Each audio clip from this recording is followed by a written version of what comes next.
Are we live?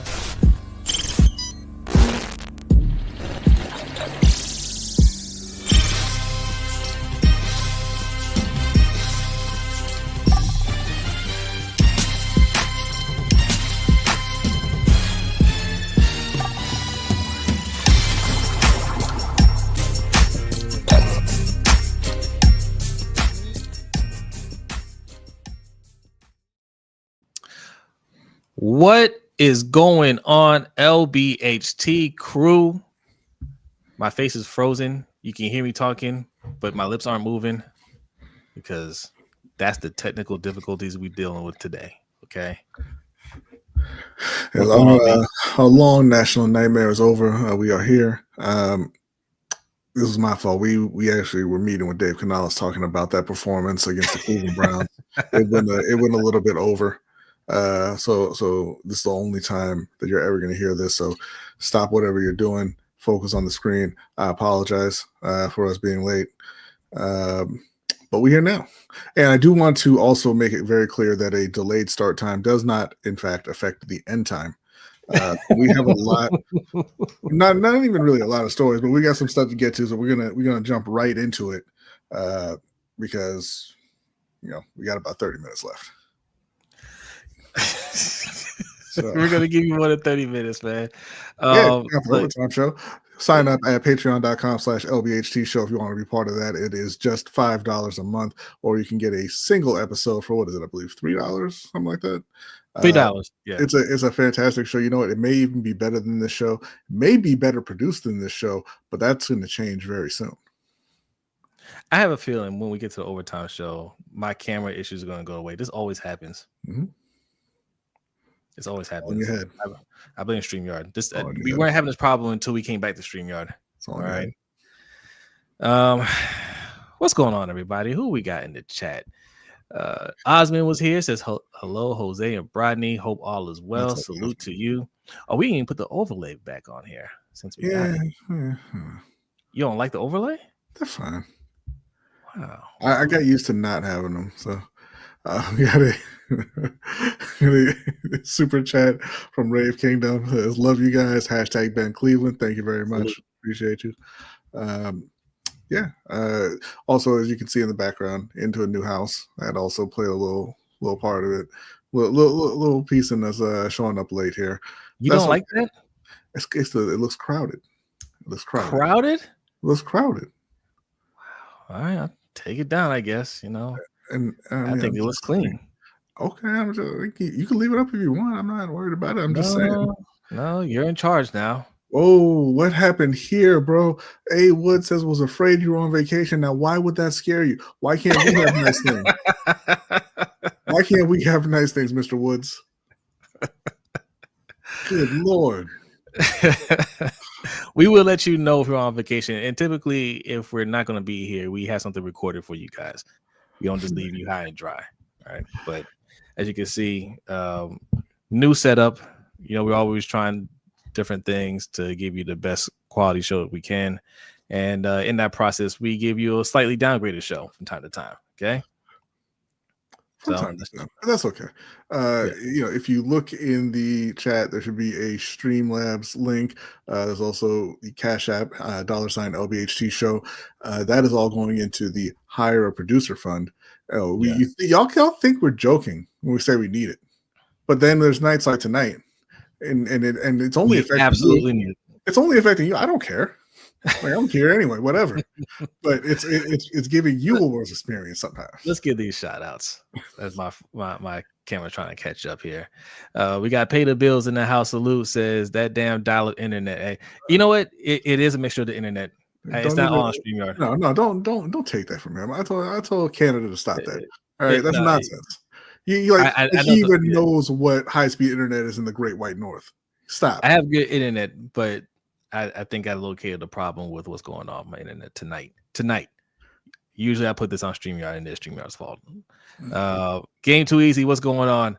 Says, what's up, everybody? What's up, Game Too Easy? Our guy, 86 Ghost Bazel, the first member to sign up. All right. He's a member and a Patreon member. Okay. Yes, thank you, Bazel. You're awesome, like Bazel. And yes, we got YouTube memberships active and available for a limited time. Okay. And listen to that excitement. Hey, Delia, how you doing? Adelia, what's going on? Yeah, better. But yeah, I mean, look. Oh, hey, what's up, D Weezy? D Weezy. Oh, we gotta do it since we're back. Yes. It's been a long time. It's Do you been know a where to find long it? time. I know where to find it. Let me turn that up. Come on, twinkle, twinkle, baby. Twinkle, twinkle. Twinkle, twinkle. Come on, baby. Come on, I'm gonna let that play one more time. Twinkle, twinkle, baby. Twinkle, twinkle. That's right. Twinkle, twinkle. Yes. Good to see you, D Weezy. Urban's in the house. What's going on, Urban? Jay the Sixth, salute. DDSQ, what's going on? Our guy Chris is here. What's up, Chris? What's going on, Chris? Good to see you, my friend. A Woods, we got you, A Woods. And Coach is here from Sit to Tally Films. He had a great call-in show earlier. Love those shows, man. Love to hear from the fans, man. On your show, not our show. Yeah. But great call. He always gets a great call list. I fear if we start a call-in show, we'll get all the weird calls. But have no fear, because we're not going to. Correct. So, when you host the show by yourself, you can do that. What's going on, Tracy? Tracy, the newsletter is here. Did you sign up? You gotta be. Where is the newsletter? It's in your inbox or your spam folder, apparently. Yeah. Check your spam folder. It said, I can't remember what the title said, but it went out Saturday. And if you got it, make sure you click on them links. Make sure you go scroll all the way down to the bottom and vote in the poll. We keep track of who participates there, and we're kind of formulate a plan for maybe a giveaway later in the season. But interact with the newsletter. Yeah, and we love you too, Tracy. Thanks for coming. We got that's Bazel saying he got the newsletter this weekend. I know a couple people said they didn't. Just sign up again or sign up with another email. Wow, Felipe always with the with the exaggerations. Okay, always with the hyperbole. Listen. I think Mike Green is going to be very good, but please, you cannot compare rookies to all-time greats right out the gate. He could be. He could be better than Suggs one day. But they got to go out there and earn it. I don't care how good he is starting out. It's about consistency. You got to play that good for that long. But do I think he's going to be really good? I do. I certainly do. That's okay. Yeah. He ain't going to be better than Nick Gordon. Yeah, okay. Or Princely. I thought Princely said he's him. He is him. Okay. That's not the one I'm worried about, though. As I told you, I'll be very upset if he's better than Nick Gordon and Carolina passed on him. Okay. I don't think he's going to be, though. All right. DWZ says, like how people call Oway the next Julius Peppers. Okay. I mean, some people did. Well, that was someone. Okay. And I defended him. Okay. I am his lawyer. He still has me on retainer. Okay. I object to that. He don't need a lawyer from that jail cell. But we got to get this moving. Spirit of Justice says, "Hey Rodney, I mean Brodny." Wow, you got it right. Wow. Okay. Wow. All right. Yes, let's get this moving. But first, we like to start every show with a Black History fact, and B and Akole have a Black History fact for you.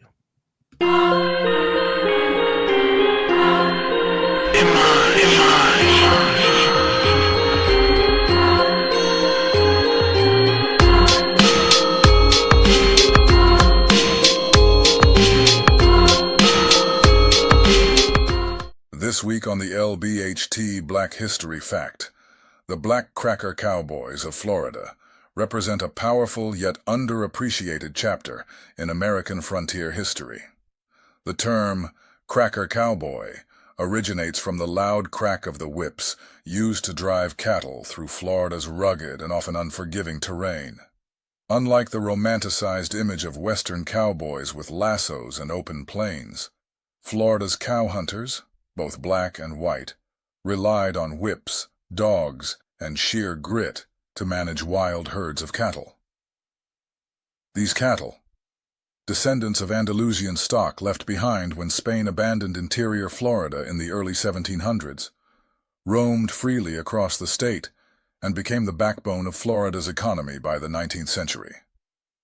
Black cowboys, many of whom were formerly enslaved or descended from freedmen, played a central role in this cattle culture.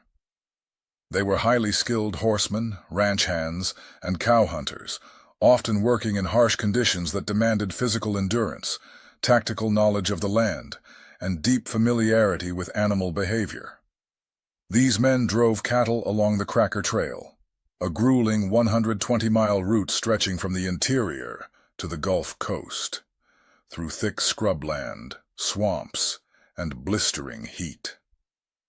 Their work was not only physically demanding, but also essential to the survival and growth of Florida's ranching industry. Despite their contributions, black cracker cowboys have largely been left out of mainstream narratives about the American cowboy. Their stories reflect a blend of African-American resilience, frontier ingenuity, and cultural adaptation.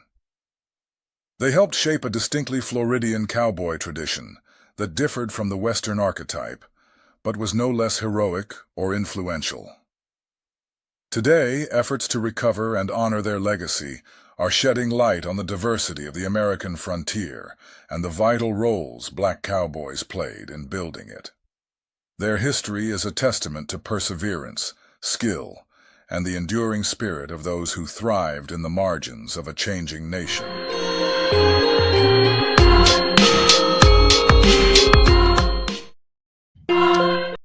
B, could you imagine if Jerry Jones said, you know what, just to pay homage to the black cowboys, I'm going to name my team the Cracker Cowboys, the Dallas Black Cracker Cowboys.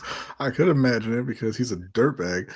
And I for one would think it was kind of funny. Thank you to Osmond for that fact. There was a team called the Black Crackers. It was the Atlanta Black Crackers in the Negro League, which is all sorts of. I'm guessing like to crack the baseball bat. Different time, different. It was for. I mean, I think they were honoring these cowboys as well because the cracker comes from the whip of the whip, the sound of the whip.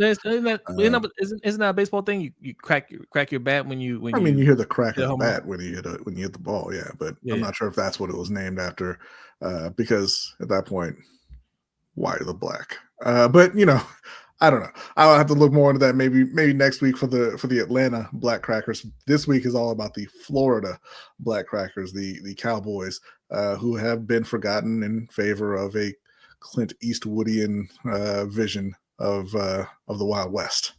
Yeah. All right, look, we're halfway through the show. Yes, sir. Warbo, what's going on? Look, we're talking straight Ravens and Panthers today. There's not a whole lot of other news. I mean, there's USC news I want to get to probably in the overtime show. I want to talk about their $7 billion deal and how much of a fraudulent deal that is. That's incredible. Like it's double what they were getting paid by ESPN for a product that it seemed like nobody wanted. That wasn't worth it for them, and they couldn't wait to get out that deal. But hey, listen, if you can fraud somebody out of their money, good for you. Mm-hmm. I guess. I mean, if you can fraud CBS out of their money, not just anybody. I mean, you can fraud a major corporation. You got a major corporation out their money. That's fine. Good. I mean, it's good for UFC, the entity that is not indicative of where that sport is going. It's good for UFC fans because the pay-per-views are going away and everything's going to be available on Paramount Plus. And Dana CBS. said. Dana's just talking because they have pay-per-views to sell the rest of the year, and the TKO guy said pay-per-view is dead. He's like, it's not dead because they have I think 5 more events this year. Okay. But all of their events are going to be on CBS and Paramount Plus. I want to tell you a story once upon a time about this app called The Zone that said pay-per-view is dead. And then it said long live pay-per-view.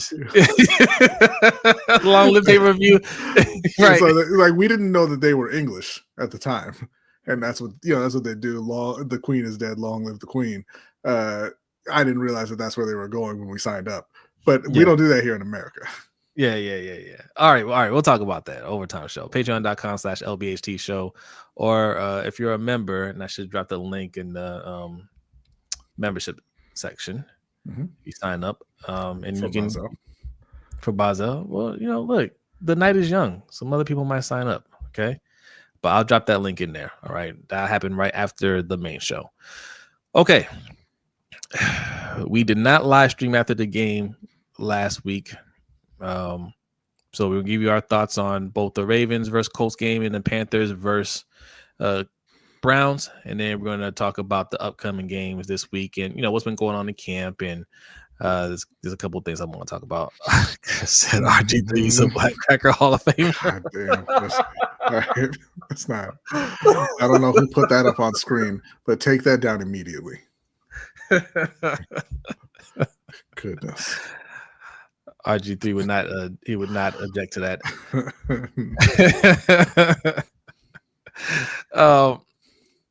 Okay. Thoughts on last week's game for the Ravens?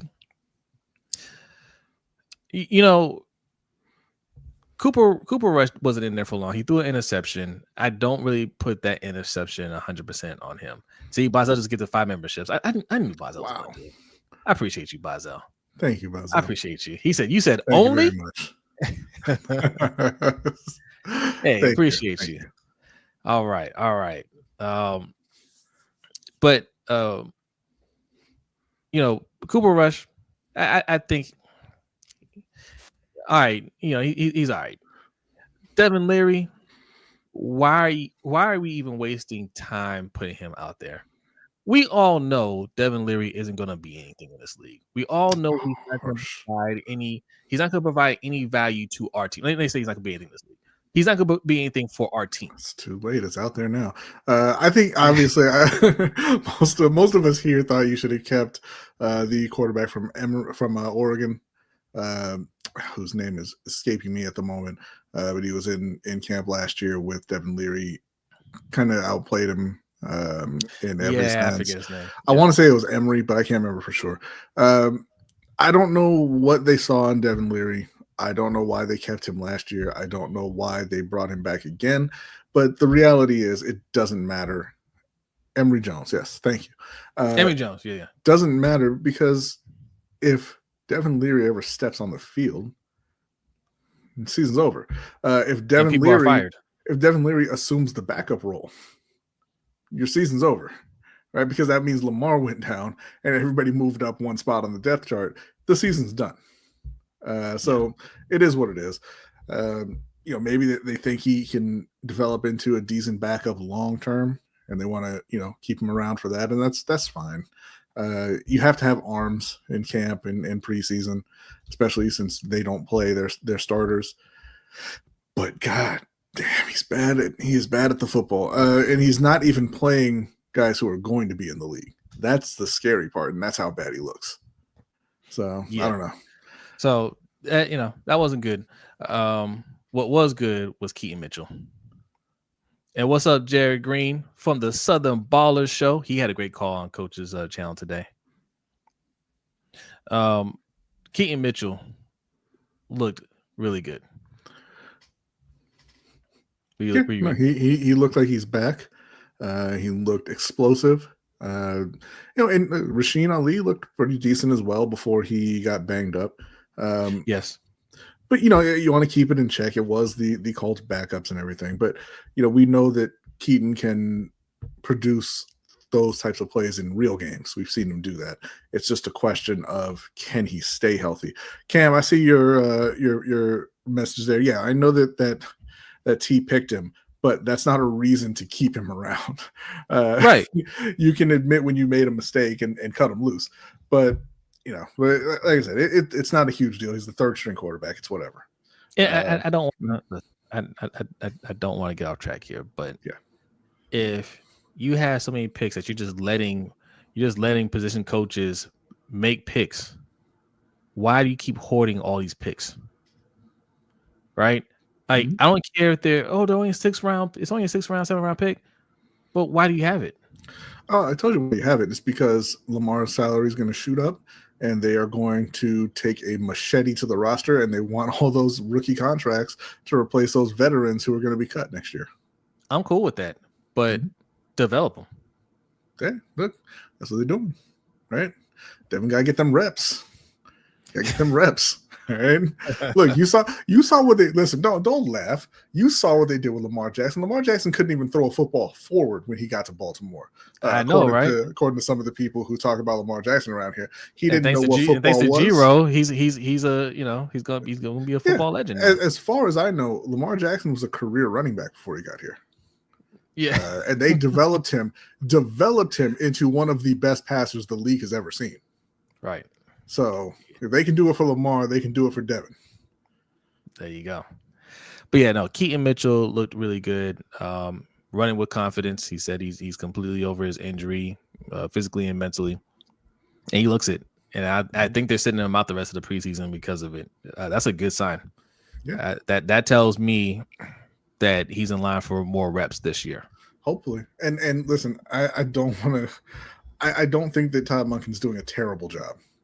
But I've got to look at you sideways as an offensive coordinator. If you're like, how do I use this really talented player who makes plays all the time? How do I get them the ball? No, that's not a good thing. All right, that's a terrible thing. But let me ask you this, Jose. Let me ask you this. We talked about Keaton Mitchell looked good. Mike Green looked good. Hey, even David Ajabo got in on the act, although some people will tell you that's just Anthony Richardson's ignorance. What did you think about Daniel Faalele, who, from what I heard, had one bad play in this preseason game? Are we going right to that? I want to talk about. Well, I mean, we're still talking about it. We can get it all in there, but I'm asking you about Daniel right now. Yeah, no. Listen, I was going to bring that up. Look, Todd Monken. This is a quote from Todd Monken. It was one play. It was one example. He's a tremendous football player, and I love where he's come from. I hate those type of quotes. I absolutely hate that. Listen, man, I don't care where you came from. What are you doing out there?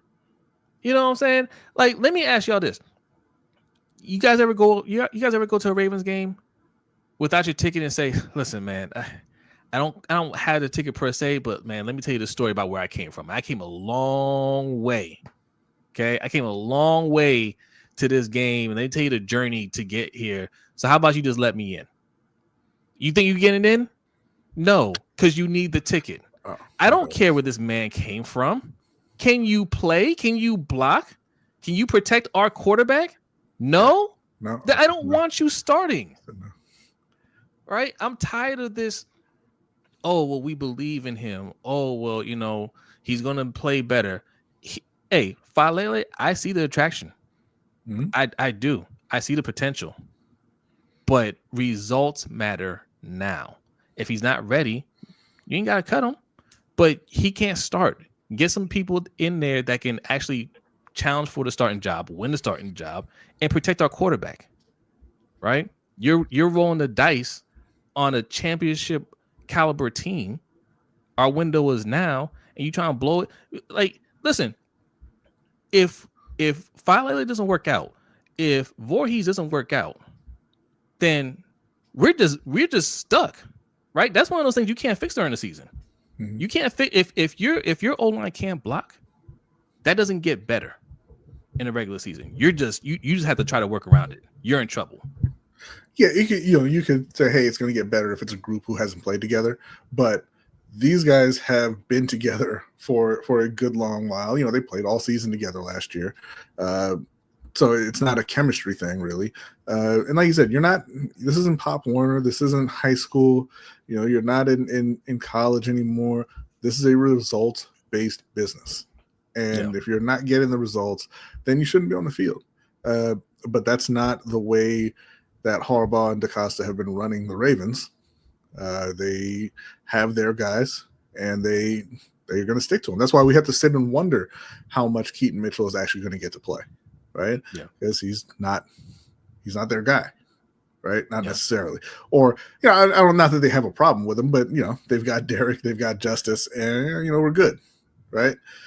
Mark Andrews, he's still there. That's because he's their guy. It's not because he's better than Isaiah Likely, right? Jay got jokes. Says Jose's camera playing like Falele. That's exactly why I turned it off. You're right. You're right. That's right. Thank you, yeah, Jay. yeah. All right, get your jokes out. Go ahead. But yeah, no, Isaiah Likely is, at least in the playoffs and in recent history, been a better tight end than Mark Andrews. So why is Mark Andrews here? Right? Because they know him, they like him, they trust him. But that's exactly what kind of holds you back from taking that next step to being a Super Bowl team. This is a team that should have been playing for Super Bowls for several years now and has not been able to get over that hump at all. And it's the mentality from the head coach, it's the mentality from the GM, and honestly, it's the mentality from the owner all the way down that's preventing them from getting there. Yeah.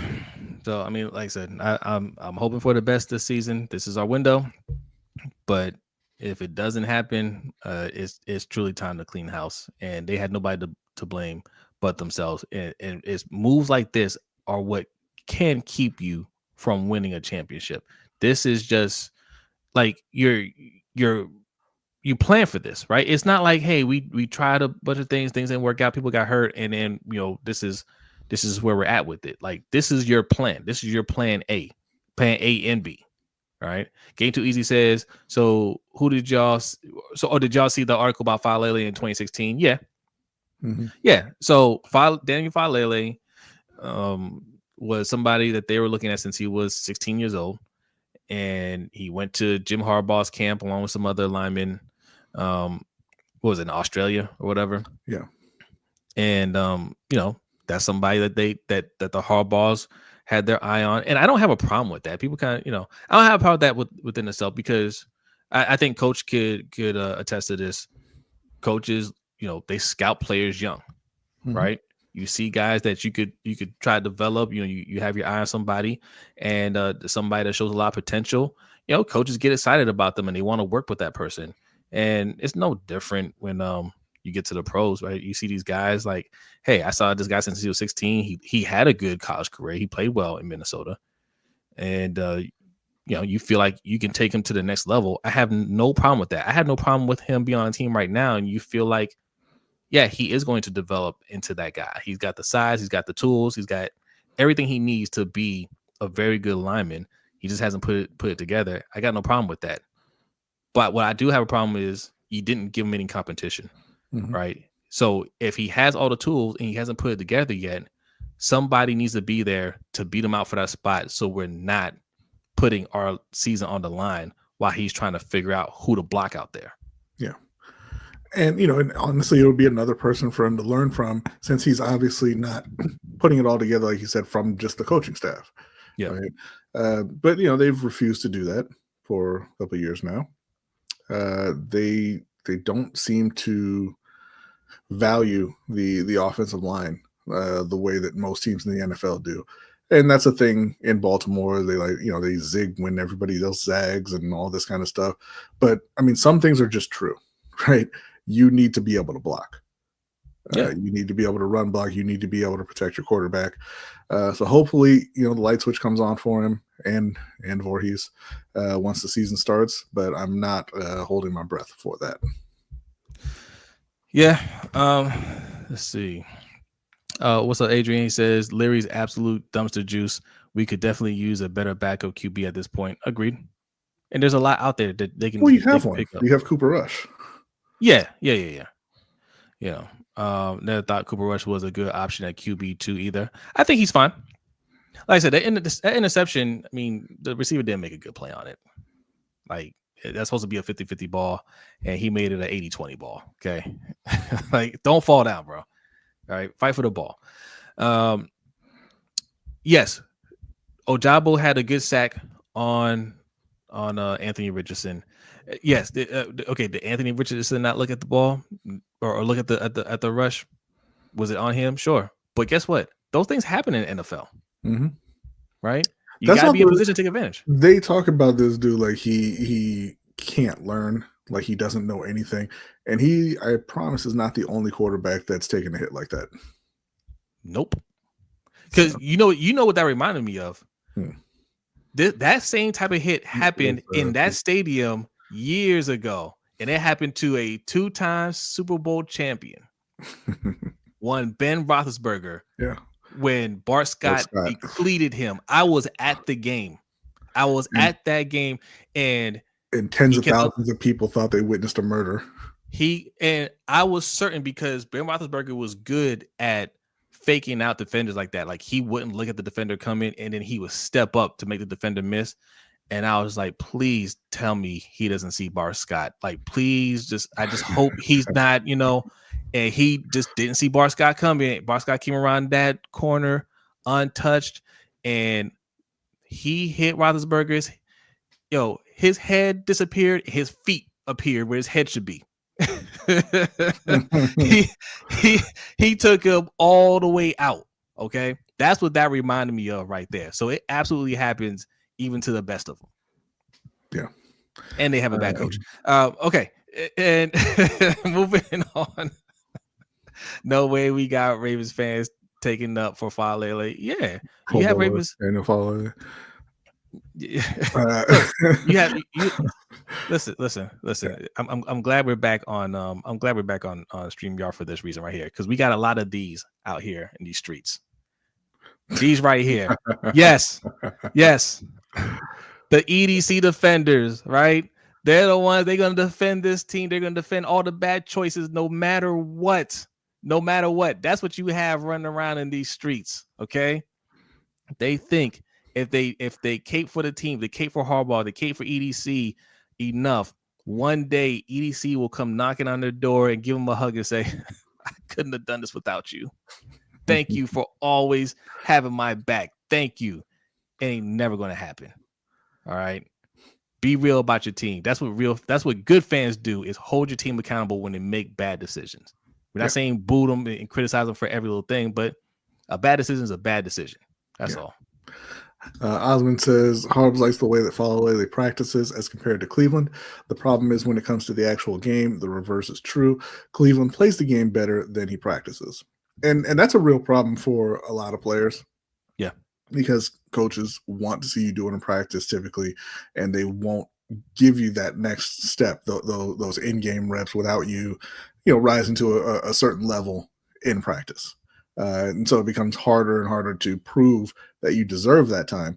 But Ben Cleveland's played. He's played a decent amount. Andrew Voorhees has also played. So we shouldn't be relying solely on the way they're practicing at this point, right? You saw Andrew Voorhees and you faked an injury for him to get him out. So as to not embarrass him. Right. And he sat down the rest of the season. You knew he wasn't ready. He wasn't good enough. You gave his job to Pat McCarry. And now to come back the following season and just say, yeah, man, it's not even close.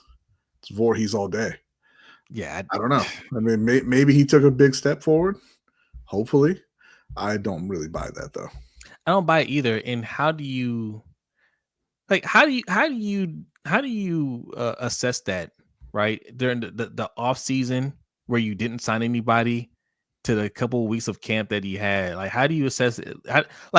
You didn't really draft anybody to give him competition. You didn't go sign anybody to really give him competition. You just decided at the end of the year that he's ready. But he, at no point last year was he ever ready to step back onto the field. But now we believe he's going to go in there and be the guy. Let me ask y'all this. Let me ask y'all. 57 people in here. Hit that like button. Make sure you subscribe. Honestly, even if you like Voorhees, that's fine. If you think he's going to be, he'll be fine. How good do you think he'll be? Right. That's all I want. Well, Felipe says he looks like the next Marshall Yanda. There you go. Felipe believes in his man. But I am curious, if you do think Voorhees is going to work out, like how good? Right? How good? If you think Falele is going to work out, how good? I've asked this question before, but I just want to see what people think. Attitude Pop says, yo, what up? Will y'all be talking about Crybaby Drake today in the OT? Oh, yes, we will. We will. you know we will, Attitude. Come on, man. You know it. Okay, it's in the thumbnail.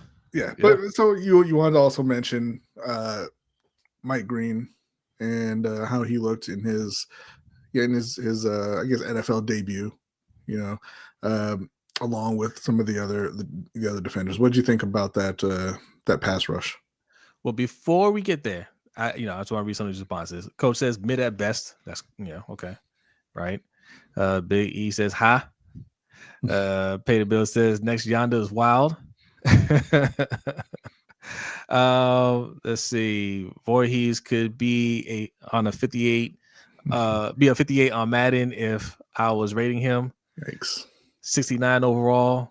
Wow, that's not nice. Why do you hate Voorhees so much, Jose? Felipe, well, you think he's gonna be next Marshall Yonda? Okay, I was gonna say answer the question, but you answer the question. I don't hate Voorhees. I don't hate anybody. The question is, why do you love him so much? Well, Voorhees will be on vacation. Probably average. Killer says, best slightly above average. Like honestly, like, do you guys? If you think he's good there, how good? I don't ever hear anybody say this man is going to be really good. Like he's going to be good. And the reason why I'm asking is next year when he says, all right, pay me, I need that extension, right? I need, what's the going rate for starting linemen now? Well, for good ones, the good guards are hitting that $20 million a year. Yeah. Do you want to pay Voorhees $20 million a year? Or if he says, hey, I want $20 million a year, are you going to laugh at him? Right? Because we do this all the time. We say how good a player is until it's time for them to get paid. You're like, he's not worth that. Yeah. Then he's not good. Right? He's not good.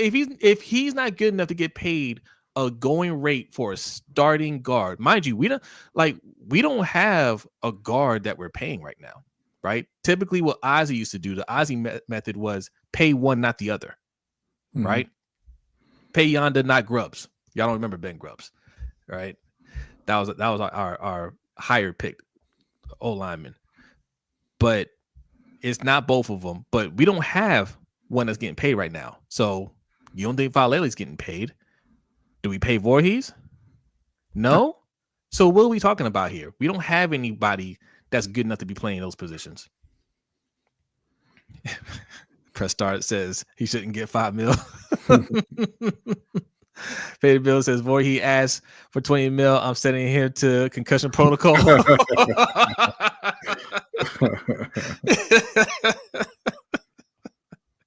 Then we don't have a starting guard.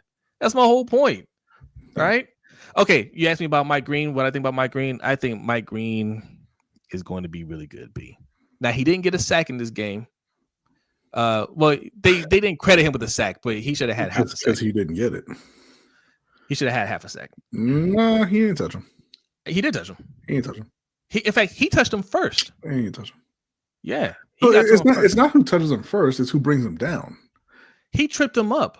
I think if who got the other? It was Adisa Isaac. Isaac. It was Adisa Isaac who grabbed him and pulled him down. I think if Isaac doesn't get there, he would have fell down. But you know what? Isaac did get there and he finished the play. So, listen, it's not my fault. It's not my fault you drafted a bust in the second round. Okay, just move on from that one play. All right. No, yeah. No, I think he looked good. I think he's going to be really good. I'm happy we got him. Okay. I'm happy we got him.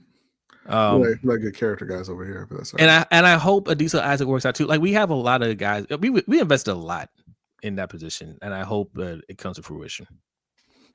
This is funny. Felipe says, "What would you do as GM, Jose? What is the solution?" We tell you every single week, and you argue with us, Felipe. They needed to go into free agency and sign a guy that they know can play. No, okay, seriously, Felipe. Because I know you're joking about the Yana comparison. How good do you think he's going to be? He wasn't joking. Like that's all I want to know. Like, if you think we're being too hard, tell me straight up. Like, would you so are you good with paying him $20 million? So if you think he's the next Marshall Yonda, and next year he says $20 million, pay me, that should be no problem, right? And we said that they needed to go into free agency and sign a couple starting guards. We said the year before they needed to go into free agency and sign some guards like Carolina did. We also said they needed to take Josh Simmons the tackle out of Ohio State instead of Malachi Starks and have him play guard for this year. Well, not just for this year, but until Ronnie Stanley moves on and they're ready to move him to left tackle. This is not a situation, Felipe, where it's Andrew Voorhees or you play with 4 guys. There are plenty of options. Right. Right? Like, come on. Yeah. You know, it wasn't Voorhees or Hard R Ricard, and they took the lesser of 2 evils. All right. They chose to have these guys be their guards. They chose it before the start of last season and said they wouldn't be good until 2025. And so obviously come 2025, they're not trying to move on from either one of those guys who they thought would be good this year. Yeah. Yeah. We say get D-Hop 2 years back. Yeah, they're 2 years too late on that. Mm-hmm. Big Red says David O'Jobber can thoroughly rush the ice bath. you guys think we're mean to this team? We're not mean to these guys. Jose, you think they're faking Shedeur Sanders' injury? And no, I don't think he is good. I'm just joking. Yeah, so if you don't know, it came out today that Shedeur is unlikely to play in Cleveland's next preseason game. He has an oblique injury and he's day to day. I don't think they're faking it. There's no reason for him to fake it. No, I don't think so. Do we want to segue into the Panthers game now since they brought? Yeah, I mean, so we can start talking about Shedeur. I only watched really up until the first touchdown that he threw. And I saw a little bit later on, but the game was well over by that point. Shedeur looked pretty up and down to me. He had a couple of bad misses. He missed Deontay Johnson down the sideline. He threw it way out of bounds. He missed a guy over the middle who I don't remember who it was, but he wasn't under pressure. The guy was wide open. He just kind of threw it, up and behind him. But he also had some very nice throws. The touchdown was a fantastic throw. Fantastic throw. I think you saw the same kind of thing you saw at Colorado where he got the pressure and kind of turned and ran straight back. And he eventually threw the ball away, which should have been an intentional grounding. A lot of those are going to turn into sacks if he does that in real games. Yeah. So I think he needs to clean that up. I think that his accuracy is inconsistent, and it doesn't look like that's changed up to this point. And I think he thinks he's a little bit better athlete than he is. And we always talked about that with Baker Mayfield, how he thought he was a great athlete, but he's a good athlete. And so he was going to take off and not be able to get anywhere. I think there's a little bit of that going on with Shedeur as well. But that said, I think that he is probably the best quarterback on that roster. I don't think that they're going to start him week 1, and I don't think that they should, because week 2 they play Baltimore. And that's like, people were talking about him being set up for failure playing against Carolina. Setting him up for failure is you're starting against that Ravens defense in your second game. So let Joe Flacco go out there and take those hits and throw those picks for the first few weeks, and then get Shedeur in and see where you're at. I agree with you. I think he had a solid game overall. Yes, he had those things that as a rookie you're gonna do. And I'm glad that he got to play a full game, but they can have a look at him. Doesn't look like a 5th round pick. I'll say that. Doesn't look like a 4-string player. I'll say that. But I don't think the team is setting him up or anything like that. They're letting him get some work in. There's obviously some things that he needs to work on. Those things that he does out there is just that's a product of playing behind a bad O-line for a good portion of your college career, and you feel like you have to make those type of plays, right? That's hard. That's hard to work out of your game, especially in your first preseason game. You're going to play like you normally do. There's nothing wrong with him sitting on a bench for a year or two and just they rebuild them to work out those bad habits, and he could be very good. And it may not take that long, right? It may not. No. But I think sitting him to start the season is the right decision for the team and for him. Because like I said, that if you rewind, they did that to Brady Quinn when they drafted Brady Quinn out of Notre Dame. He obviously wasn't ready to play. I don't think that Brady was ever going to be a good starter, but he wasn't ready to play, and they threw him in against the Ravens defense in his first start and traumatized him, right? And at that point, it was kind of over for him. So I don't think there's any reason to do that to Shedeur either. Like I said, let Joe Flacco go out there. And I think that would be a nice moment for Joe too to come back and be a starter in front of I'm not sure if it's at home or on the road, but be a starter against the Ravens. That'd be a nice little moment for the end of his career. And you can get Shedeur in there later on in the season, and you're not really thinking that you're competing for anything this year anyway. And I'll say this too, right? If Shedeur makes the roster as a 4-string quarterback, that means they have future plans for him, because teams don't keep 4 quarterbacks. Yeah. Right. That means we just want to stash him away and we want to develop him. We have future plans for him, but we just don't want him playing right now.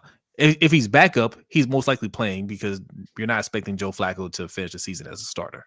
Right. Yeah. And if they don't think he'd be ready to go out and start this year, or they don't want him going out there starting this year, you don't want to have him as backup. So what? You have him as 3rd string? What's the difference between 3rd and 4th string? Absolutely nothing. Right. So it doesn't matter. They, they like Dylan Gabriel. They want to get a look at Dylan Gabriel. That's fine. But if he makes the roster as a 3rd or 4th string, that means the plan is to develop him. Mm-hmm. So now, as Jay said, Coke heads are up. Okay, Jalen Coker had a really nice game, and you and I talked about it offline. And also, if you're a Panthers fan, you need to be checking out Unnecessary Bluntness with our man Aaron Duncan, who breaks down all the Panthers games. And he said on his show, Jalen Coker is looking like the number 2 wide receiver, because your man Xavier Legette, like 2 plays into the preseason, got himself kicked out, and he really needed that game. Right, he needs to treat preseason like regular season. He needs to show something. There's too much competition at wide receiver on the Panthers team for him to be getting kicked out of games and not getting these necessary reps. There's too much competition, and he didn't show enough as a rookie to do that. A couple plays in, he got into a fight with Rayshon Jenkins, who I don't know why he was out there either. He's a 9 or 10 year vet in the secondary for Cleveland, but he's throwing punches, got himself kicked out of the game. And, this is a guy who needs to be on the field to show that he has developed as a route runner, to show that he has the hands that he was sorely lacking last season. And just in general, like you're looking at a team who drafted Jonathan Mingo in the 2nd round a couple years ago. And Jonathan Mingo was as productive, if not a little bit more productive, than Xavier Legette, and they shipped him out, right? They went out and they drafted a wide receiver in the top 10. Right. They drafted another receiver in Jimmy Horn in the 6th round. And then they went out and they signed Hunter Renfrow as well. Like, they brought in a lot of options at wide receiver because Xavier Legette didn't really pan out as a rookie. I think that everybody was kind of hoping and expecting for him to take a step forward and, be in that 1 or 2 mix for the season. But I mean, if you're getting kicked out of the preseason game, it's going to put you behind the 8 ball, because Jalen Coker is stepping up. He is taking advantage of those opportunities. And at this point, it doesn't matter that he was undrafted and you were a 1st round pick.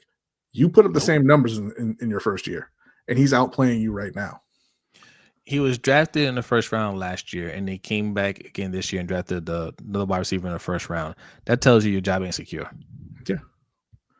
Yeah. They had to have regretted the pick, no matter what they say, when you look at a guy who they should have drafted in Ladd McConkey going for 188 yards in a playoff game in his rookie year. Right. And I thought it was funny. I mentioned it to you. It's kind of the same situation for McConkey. He went in there to take the number 1 job away from a 1st round bust in Quentin Johnston.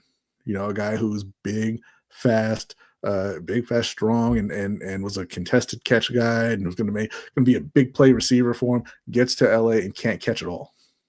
Right. Talk about Jimmy Horn Jr. real quick, since I put him in the thumbnail. Jimmy, and this is Tequila's point here. He says, "I told you for the Panthers, the bad thing is the unrated guy looks better than the 1st round pick, but the good news is you may have found a younger Adam Thielen." Yeah, listen, Cam, I was not a fan of the Xavier Legette pick from the moment they made it. Nope. I didn't see it with him. I'm hoping he can still turn it around. But yeah, no, absolutely, it's not a good sign for him that the undrafted receiver is outplaying him. Now, that doesn't mean that he can't play, right? Like maybe Jalen Coker is just a great player, right? And he was overlooked, but it's just not good optics when you're trying to set up the depth chart because Xavier Legette's position is not secure. So, and you mentioned Jimmy Horn, who went out there and had, I believe it was 3 or 4 catches, under 20 yards, but he's a guy who they are very, very excited about, who brings kind of an energy to the offense, right? He's a very athletic guy. They like to get the ball to him. They think he can be a playmaker for them. And they're very excited, right? So you've got Tedero McMillan, who's made a lot of plays in practice.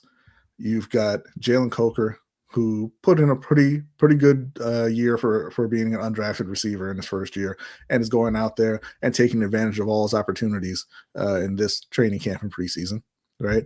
You've got Jimmy Horn, who everybody is very excited about, who's going to contribute in the pass game and in the return game, and you got Hunter Renfrow, who is coming back and looks to be 100%, who was one of the better slot receivers in the NFL when he was playing a couple of years ago, right? And you add that into the guy who has been the number 1 receiver for a couple of years in Adam Thielen, and you start to wonder, where does Xavier even fit in? Yeah. And that's why he needs to play. That's why he needs to play in these games, so he can show you, hey, this is why I was first round pick.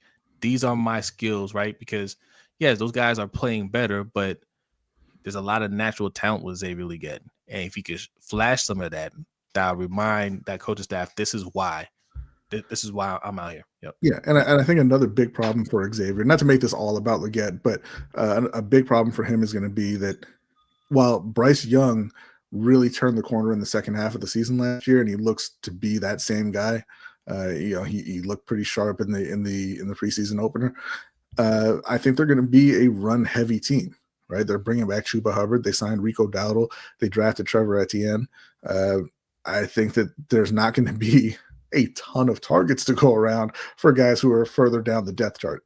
Even Jatavian Sanders is back, right? Who was hurt last season shortly after he looked like he was really putting it together. And they drafted another tight end and brought back Tommy Tremble. So like it's a very crowded offense, which sounds funny for a team that won, 5 games, but they have a lot of young, exciting players who we think have upside and the potential to be solid contributors, and to be the one guy in the room who is going in the other direction is going to really hurt him. Yeah. So it sucks for him, but it's good for y'all that you have a lot of options there. Jimmy Horn Jr., I think I'm excited to see what he does in his next game coming up. I think he's going to have more reps out there. Mm-hmm. Your defense, Nick Gordon looks good. Nick Gordon looks good. I think Princely is going to be good as well. So I think that those are 2 real home run picks for Carolina and for Dan Morgan, getting those 2 edge rushers back to back and really, really addressing that issue. And that's all I'd like to say about the defense. So, I don't really have any. I don't really have anything else to say about that side of the ball, if I'm being honest. So let's go ahead and read a couple comments real quick. I'm gonna come down for a second, and I'm gonna test out this camera. Okay. D Weezy says the Panthers defense, they will be out there. He says they'll be out there. They will be out there indeed. We've got Trill 1 saying Legette isn't going anywhere anytime soon. I wouldn't be so sure about that. If he doesn't step his game up, he could very well be out the way that Jonathan Mingo was. Not saying that you're going to get a great return for him, but if Tedero, pans out, if Jalen Coker, takes another step forward, if Jimmy Horn turns out to be a guy who can contribute on a regular basis, if Hunter Renfrow goes out there and gets back to form, there's not really room for Xavier. But, we'll see. We'll see. Let's see what else we have here. And Osmond says, whoops. Okay. It looks like Bryce Young looks like he's for real. He does. He has great anticipation. He's incredibly accurate. So for him, it's just going to be about having these receivers step up and make plays for him after the catch in particular. And like I said, they're going to be leaning heavily on that run game as well with Chuba Hubbard, who went over, I'm not sure, I don't think he hit 1,200 yards. He had 1,100 yards last year, another 1,000-yard back in Rico Dowdle, and a rookie in Trevor Etienne, who's a skilled guy. We'll see how involved he is, but they've got those 2,000-yard guys. They've got Raheem Blackshear back, although whether or not he makes the team is a little bit up in the air at this point. I'm excited to see Jatavian Sanders as well. I thought that he was really coming on last year before he injured his neck, and I think he's going to be a really important player for them. We got a super chat from Will Robinson, 843. Thank you very much. He says, we have a good problem at wide receiver.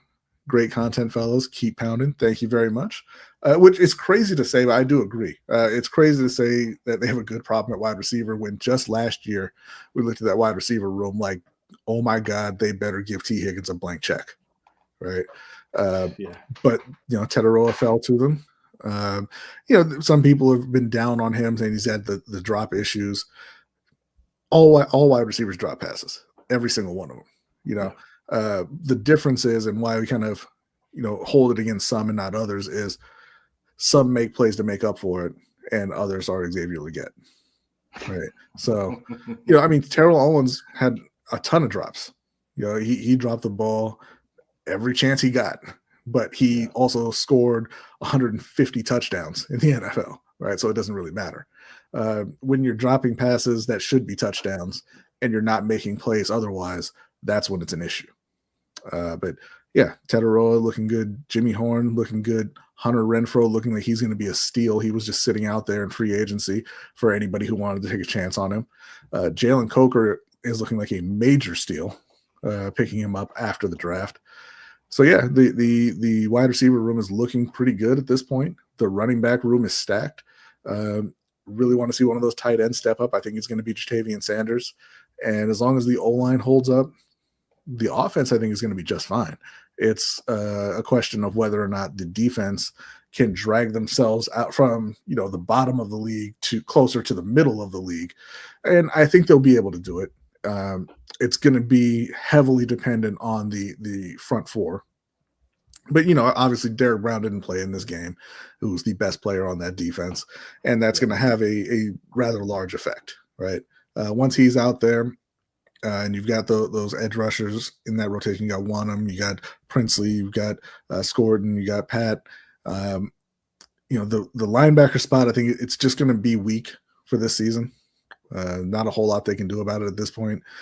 I think they're going to be better in the secondary than people expect, with JC and Mike Jackson and Smith Wade and Morig in the back. Again, not great, but better than expected. And they only really need to be a middle of the pack defense if the offense can take the lead, which I think they will. All right. Well, look, this is as good as my camera's going to get tonight. All right. I'm going to play around with this. But yeah, no, that defense needs to make some strides. But the offense, I'm really interested to see what they do in this next game. Because Joe one says, right, Jamar Chase couldn't catch a cold butt naked in December during his first camp. Yeah, that's true. But this isn't Xavier's first camp. Facts. He couldn't do it in camp, but he did in the regular season. Yeah, he did it a lot in the regular season. Yeah. And not to get too far on track, but Jamar Chase is an alien. Like, he when you see him catch the ball and he just turns around and outruns every single guy on the field, no matter what angle they had on him, it makes you want to quit. Not only that, right? Because when he caught that ball and he turned to run off field, I was like, well, they didn't tackle him. He's not getting tackled, right? Like, as soon as he made that turn, I was like, this is going for a touchdown. Who out there is going to catch him? And I'm sitting here thinking, like, why was he even out there? Right? He had like 3 catches. They started so slow.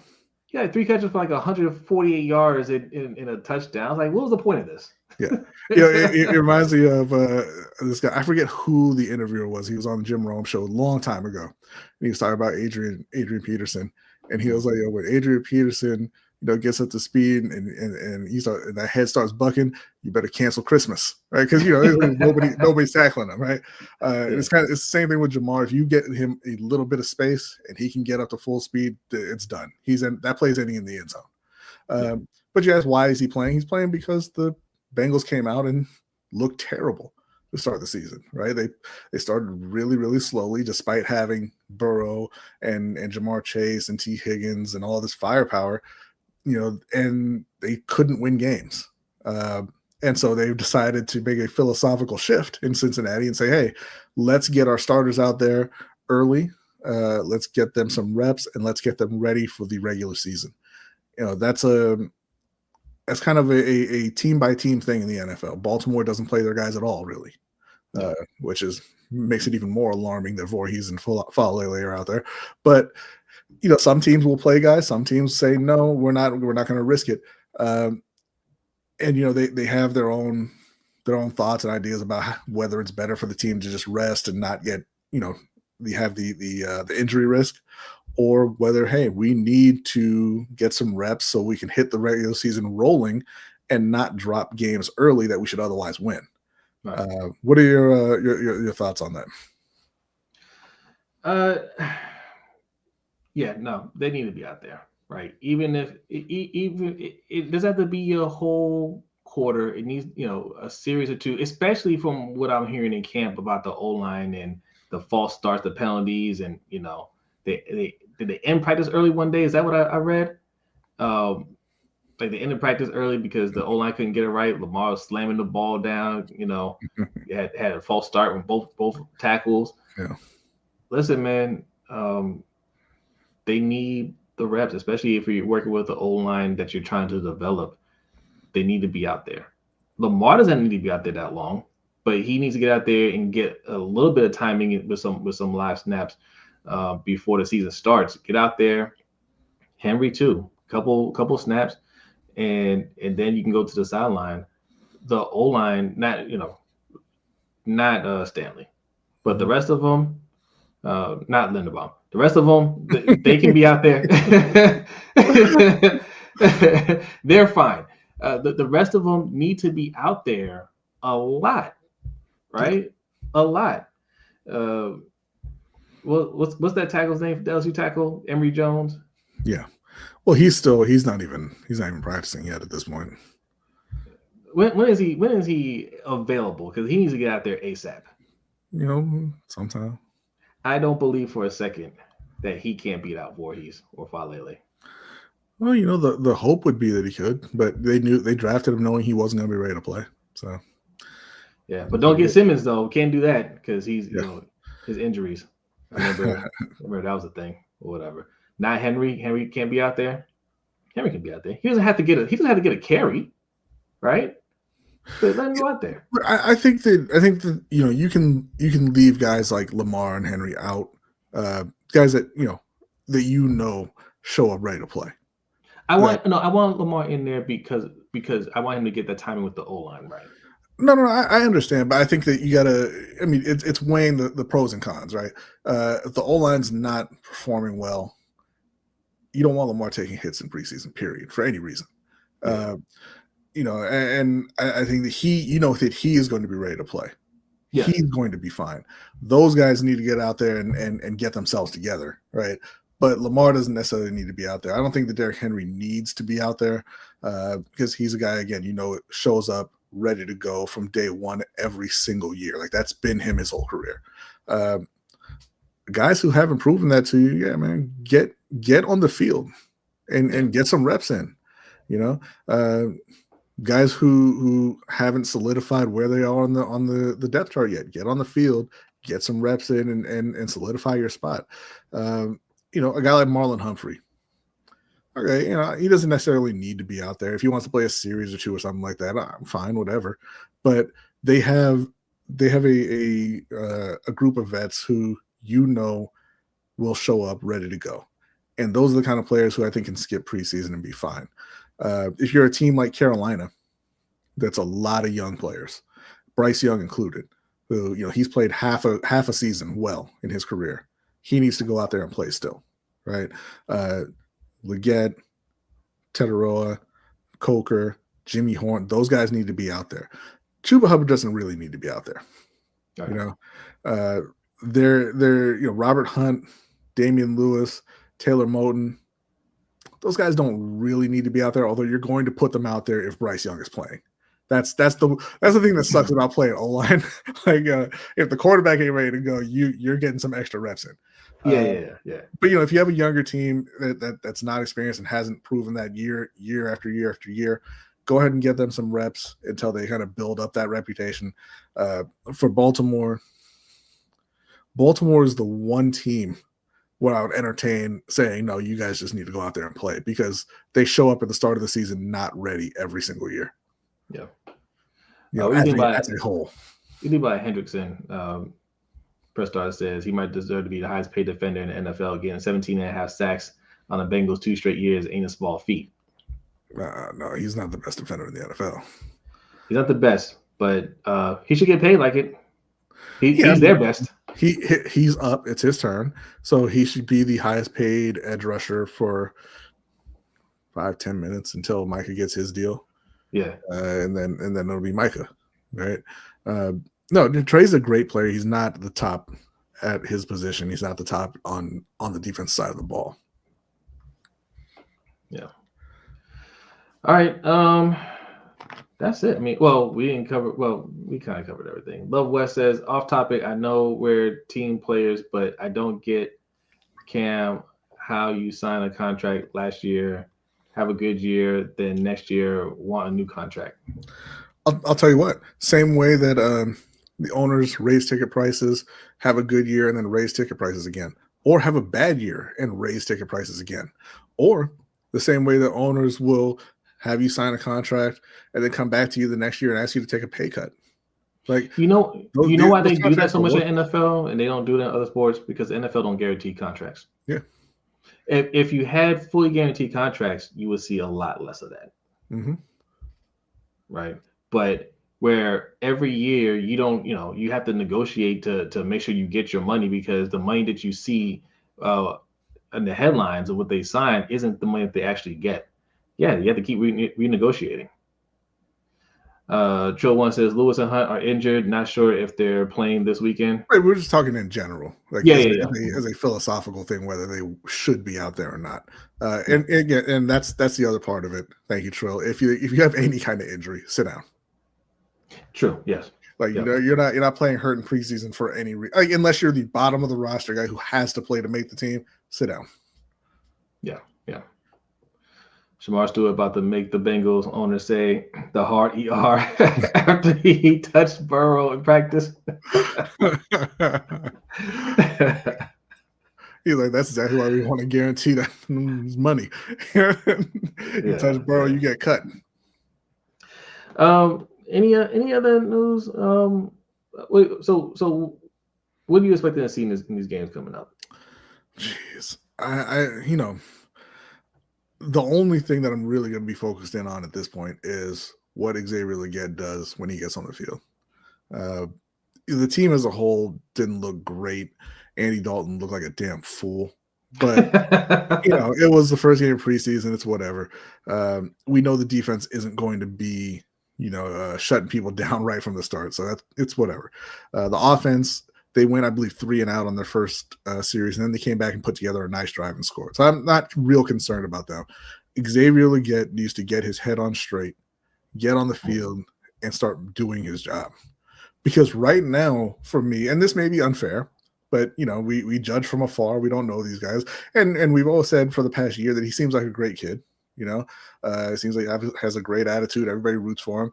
But right now, what it looks like is he got to the league. He was a first-round pick unexpectedly because he didn't do anything in his college career until his last season. So he got to the league, and he's still kind of happy to be here, and he's going around and he's really enjoying all of the perks that come with being that first-round pick. And that's fine. I'm not going to begrudge him that, but you have to put in the work and the results have to show on the field. So that's what I'm looking for Xavier Legette. Hopefully they will. I mean, it was one game. So hopefully we'll go out there and have a good game and make everybody forget about week 1.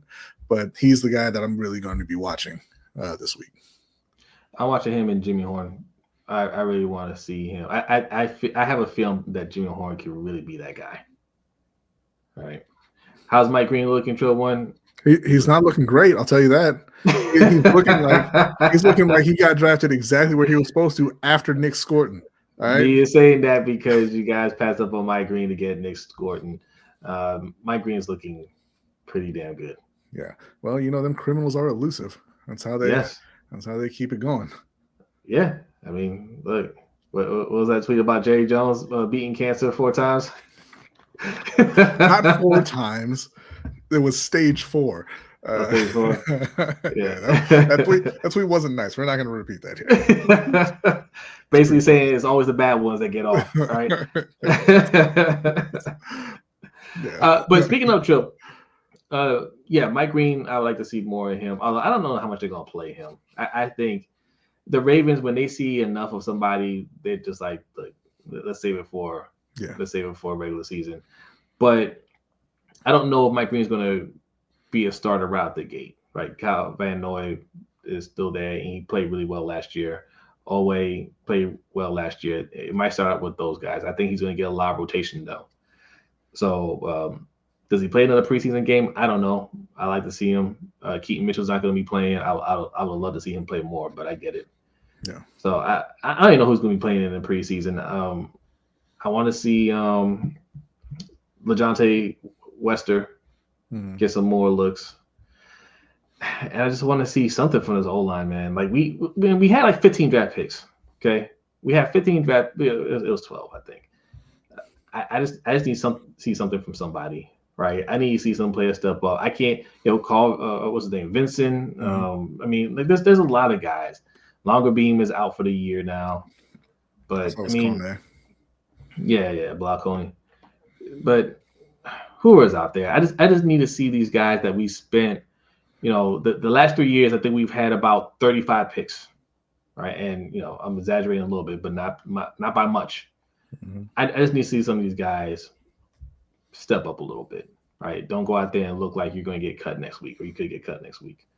So that's what I'm looking for in this game. I would say I don't want anybody to get hurt. I never want anybody to get hurt, but like the guys that are going to be out there on Sundays aren't going to be playing in this game coming up. Right. And I don't care about Tyler Loop. I know people are talking about Tyler Loop. Well, is he going to be good or not? I don't have anything against Tyler Loop personally. Mm-hmm. I hope he's just an average kicker because I don't want this team playing for field goals anymore. That's what we did when we had Justin Tucker, when we knew we were in that 60-yard range. Then, a touchdown was just a bonus if we got it. But really, we're just playing to run some clock out and kick a field goal and hope our defense can hold it down. I'm done with that. Play for touchdowns. If Tyler Loop is an average kicker, then we're not relying on him. So go out there and just do a solid job. But I don't want another Justin Tucker on this team. Okay. Not for the other reason. Yeah, you're gonna get one. So and right on time. Press start says, is Tyler Loop the next JT or the next Billy Cundiff? Neither, because like I said, I don't think we're going to be relying on kickers like that moving forward. Hopefully. Harbaugh wants a 70-yard record now. Too much pressure on the kid.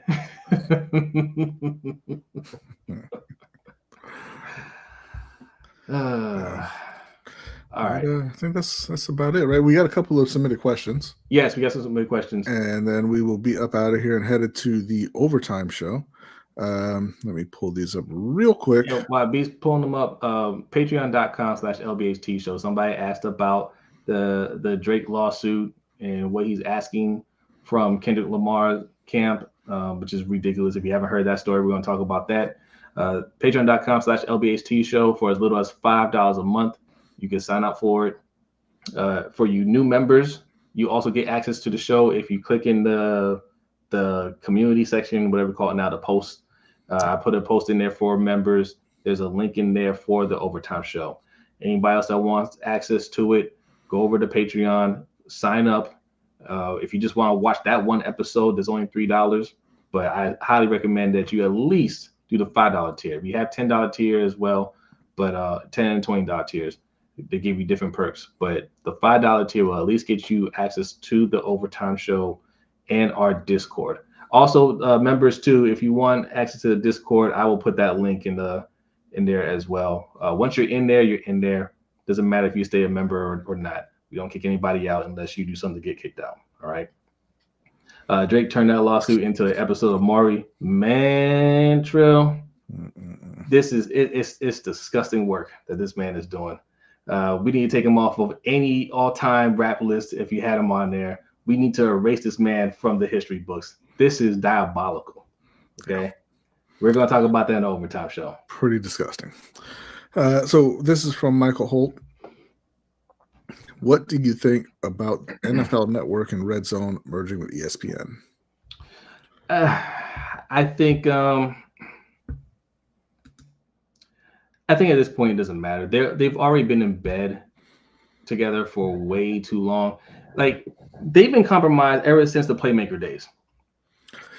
Yes, but I think it still matters because, I mean, if you have that kind of influence and you're not part owner, imagine where it goes once you are. But before, I should explain. When I say Playmaker days, for those of you who don't remember Playmakers, that was a show on ESPN, a football show that was a little too real to reality, too close to reality for the NFL. And after one excellent season of that show, the NFL made ESPN cancel it. And I'm like, if a league has that much control where they say cancel this show or we're not doing business with you and you cancel it, you're too close to them. Yeah, but you know that's a thing in all of these industries where you kind of depend on the industry that you're covering for revenue, right? Mm-hmm. You see the same thing in gaming where publishers can pressure sites to get higher review scores because, hey, you didn't like our last game and that's fine. Just maybe we forget to send you an early copy of our next game and you don't get to put out a review on time and you don't get any clicks on your site because everybody else has the early copy and post their review and all the fans are going to go elsewhere. Well, then, maybe that 7 turns into an 8, right? But I think it's worse when they're in the building. They are owners in ESPN now, not just business partners. So they can, like, instead of pressuring and kind of trying to intimidate, they can just walk straight over to you and say, Pablo Torre, shut it down. You're not putting that up. Well, Pablo Torre doesn't work there anymore. No, he does still work at ESPN. But I mean, he didn't, this wasn't part of, I guess, what he was doing at ESPN, but he is still employed there. But he does, and there was other reporters at ESPN reporting on that story as well. No, he's not employed. Like, he does shows on there, but like as a guest, but he works for Metalark now. I saw a story that said he is still employed, but regardless, there were other reporters at ESPN who worked on that story as well, and broke parts of that story, and they can just walk up to him and say, "Hey, put it in the desk drawer. It's not coming out." Yeah, right. Yeah. I think it's bad, and I do want to clear up one thing. I loved it, but Playmakers was a very bad show. It was a terrible show. It was an excellent show. It had I highly recommend you can find it to find that some show. of the worst acting. This was a cast that was led by Omar Gooding as the star running back. Who was on crack. Think of every single negative story you have ever heard about a football team. They all happened to this team in one season. On Playmakers. Omar Gooding Jr. was the star running back. Who was on crack?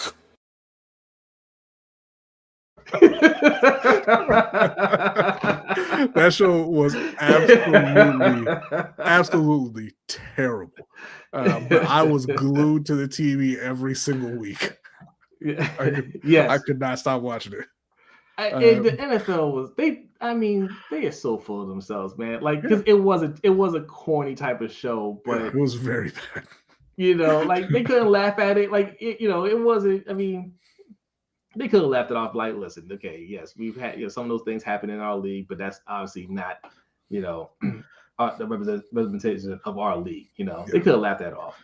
All right, we have another question from Jay. I'm gonna. Against my better judgment, I'm going to ask this one.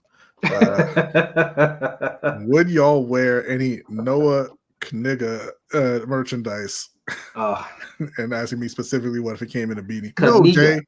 No, Jay, I would not. No. First of all, you don't see us wear our respective teams' merchandise on here that often, right? It's LBHT merch, which you can find at LBHTShow.com.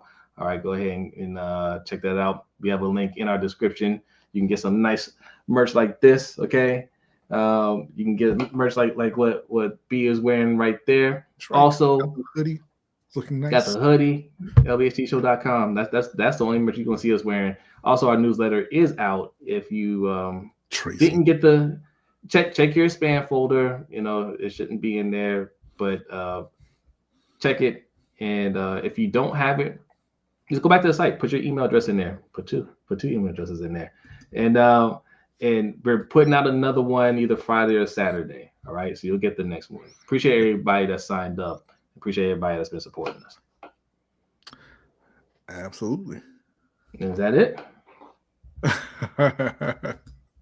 They said Brodny pronouncing it was all I needed. You're a terrible person, Jay. Anyway, that is about it for this week. RG3 loved that guy too.